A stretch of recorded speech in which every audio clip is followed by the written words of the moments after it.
नमस्कार, आप देख रहे हैं सीमांचल न्यूज एक्सप्रेस। अभी लोकसभा अंतर्गत अररिया लोकसभा में है। यहाँ एक बीएसपी कैंडिडेट जो नामांकन दिए हैं, आज उनका चुनाव चिन्ह निकला है। जानते हैं कि इनका क्या रणनीति है और कैसे चुनाव लड़ेंगे। क्या नाम हुआ आपका? मेरा नाम मोहम्मद गौसुल आजम उर्फ पप्पू हुआ, पूर्व जिला पार्षद 2018 उपचुनाव विधानसभा प्रत्याशी जोकीहाट। अभी वर्तमान में लोकसभा 09 अररिया से हम लोकसभा का कैंडिडेट हैं। कौन सी पार्टी से लड़ते हैं? बीएसपी पार्टी से हैं। अच्छा, क्या मैनिफेस्टो है आपका? मैनिफेस्टो है कि हमारे यहाँ भ्रष्टाचार बहुत है। हमारे यहाँ सांसद जीत के जाते हैं, वो एक बार भी नहीं आते हैं क्षेत्र में, हम लोगों को गुलाम समझते हैं। कौन कौन क्षेत्र में भ्रष्टाचार है? हमारे यहाँ सभी विधानसभा में, 6 विधानसभा में भ्रष्टाचार उजागर बहुत ज़्यादा होता है।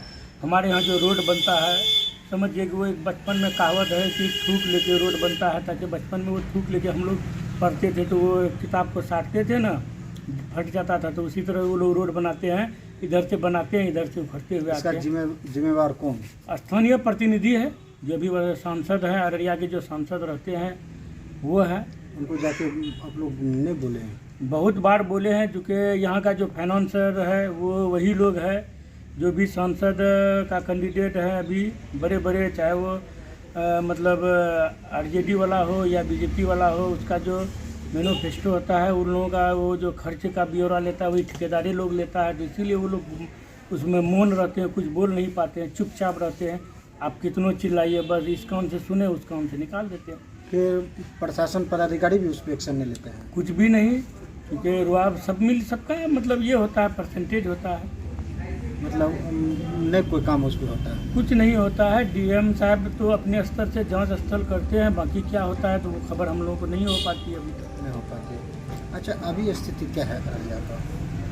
अभी स्थिति है कि पब्लिकों का गुस्सा है, आरजेडी वालों पर भी, बीजेपी वालों पर भी गुस्सा है कि भाई कोई नया चेहरा है। इसीलिए पब्लिक के बीच बहुत उम्मीद से आया है कि हाथी को लेकर के आया है, बहन कुमारी मायावती के सौजन्य से। अच्छा, आप बोले कि हम पूर्व में जिला परिषद भी लड़ चुके हैं, आपको रह चुके हैं। आपको अनुभव होगा कि कैसे चुनाव लड़ा जाता है। ये तो लोकसभा चुनाव है, ये तो बहुत बड़ा क्षेत्र होता है, फिर कैसे आप लड़ सकते हैं? पब्लिक के बीच जाते, ये छोटा चुनाव नहीं है, पब्लिक के बीच जाते हैं, पब्लिक से बातचीत करते हैं तो रिस्पॉन्स मिलता है। बाकी पब्लिक का मन है, मतदान है। पब्लिक को हम बोलते हैं भाई कम से कम एक वोट हमारे तरफ कर दीजिए, हाथी छाप 1 नंबर पे दीजिए, बहन कुमारी मायावती का हाथ मजबूत कीजिए। अच्छा, जैसे आप बोले कि यहाँ रोड ठीक ठाक से नहीं बनता है, ये बात आपका मान गए। शिक्षा और स्वास्थ्य कैसे है अररिया में? स्वास्थ्य में तो बिल्कुल लाचार स्थिति है। अरे स्वास्थ्य में कोई मतलब जो भी प्रतिनिधि जीत करके जाते हैं वो ध्यान ही नहीं देते हैं। क्या उसका मिली भगत होता है तो वो तो वही बताएंगे। अच्छा, हॉस्पिटल कैसे है यहाँ का सरकारी? हॉस्पिटल में समय आपको यहाँ तो अल्ट्रासाउंड है ही नहीं। हॉस्पिटल में सदर हॉस्पिटल है, यहाँ अल्ट्रासाउंड है ही नहीं, लोगों को प्राइवेट में जाना पड़ता है। सिटी स्कैन है यहाँ पे, अल्ट्रासाउंड नहीं है? अल्ट्रासाउंड नहीं है।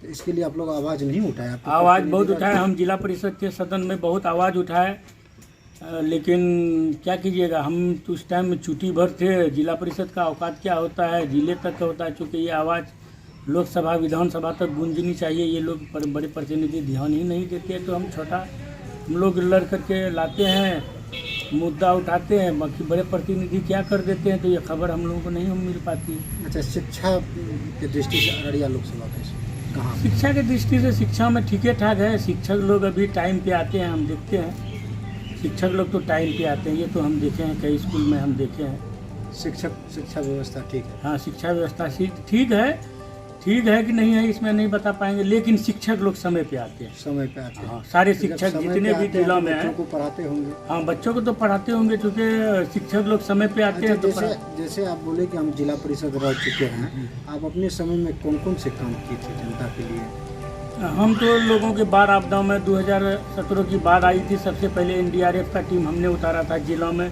डीएम साहब के सहयोग से डीएम साहब बहुत रिस्पॉन्स भी दिए, हम लोगों को बहुत हम मदद भी किए थे 2017 का बाढ़ में। और कोरोना काल में भी हम बहुत लोगों से मिले, मांस बांटे, जहाँ तक मदद कर सके, जो हमारी औकात थी हम उस हिसाब से मदद। अच्छा, आप जो आपके अंदर जो फंड आया होगा रोड का, भवन का, तो उसमें भी थूके लगा के बनाए साटे थे कि अच्छा से बना? नहीं, कमेटी रोड तो ये हम बना- लोगों के यहाँ ज़्यादा नहीं देता है, क्योंकि जिला परिषद में उतनी विकास नहीं है। जो थोड़ा बहुत मुख्तसर सा विकास था वो हम किए।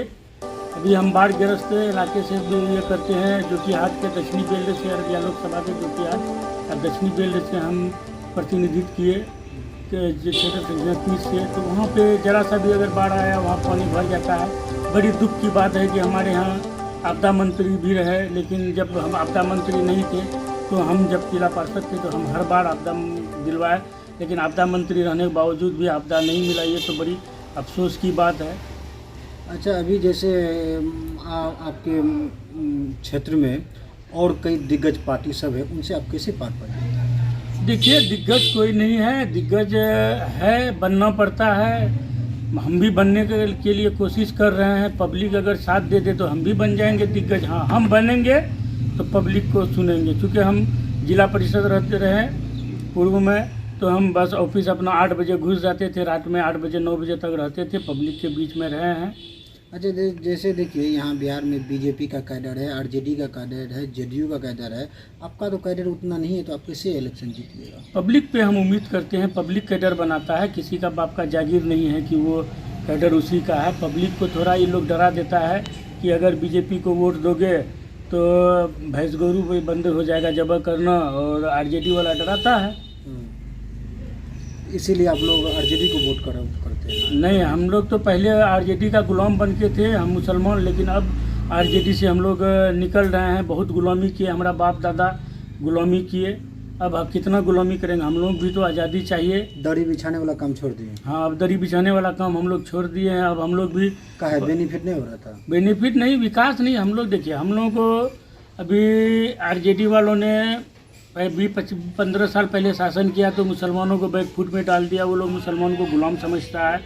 अभी देख लीजिए, जिंदा मिसाल वो पूर्णिया में तेजस्वी जी आए, क्या कहे, इंडिया या एनडीए को, तो बोलता है कि बीजेपी का बी टीम, लेकिन बी टीम तो वही है कि वो इशारा कर दिया। उसको तो कहना चाहिए कि भाई अगर हमसे आपको तकलीफ है तो किसी और को चुन लीजिए, लेकिन वो ऐसा नहीं। वो इशारा किधर किया आप लोग बखूबी जानते हैं सब लोग। मतलब डायरेक्ट मतलब इशारा था उनका, बीजेपी को वोट नहीं दीजिएगा तो बीजेपी को वोट दो। तो वही बीजेपी का स्टारक प्रचारक बन गए। वो आरजेडी थोड़े है, बीजेपी का स्टारक प्रचारक है। बीजेपी का स्टार प्रचारक है।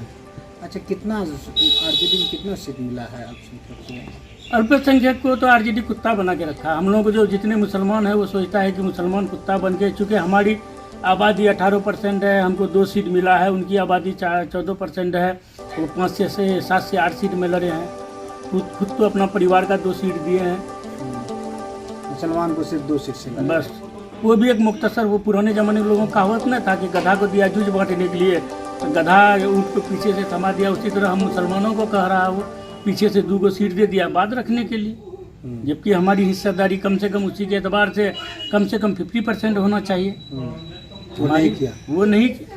वो तो मुसलमानों को गुलाम बनाना चाह रहा है, डर दिखाता है, भय दिखाता है। मुसलमान वोटर को आप क्या कहना चाहते हैं? उसको कहते हैं कि भाई इस बार बहन मायावती का हाथ मजबूत कीजिए, क्योंकि उनके रीजन में मुसलमानों को बहुत ज़्यादा सम्मान मिला था। यूपी में बखूबी सब लोग जान रहे हैं, इसलिए। अच्छा, बिहार में तो इसको जान भी नहीं रहा है। नहीं, बिहार में कैसे नहीं जाना? बिहार में नहीं जाना। हमारे यहाँ अररिया फरबिसगंज से पूर्व विधायक जाकिर अनवर साहब बासपा से ही जीते थे, हाथी छाप से ही जीते थे।